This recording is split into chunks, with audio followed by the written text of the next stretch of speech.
Tatanong ko lang po. So, ano masasabi ninyo sa Ocha?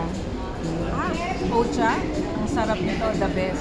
Di katulad sa ibang mga milk tea na sobrang tamis.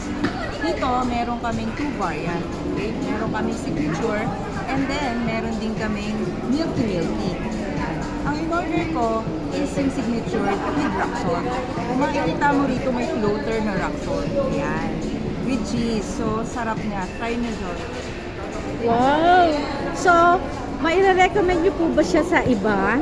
Oh yes, highly recommended itong Ocha milk tea na to.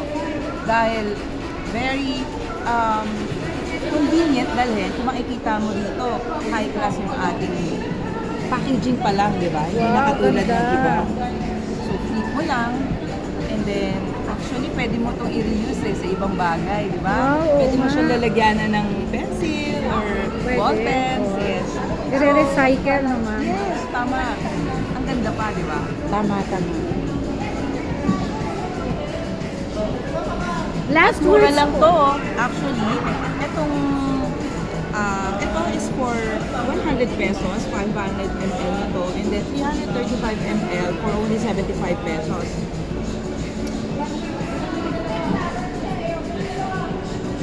Sarap. Try it, guys. I love Ocha!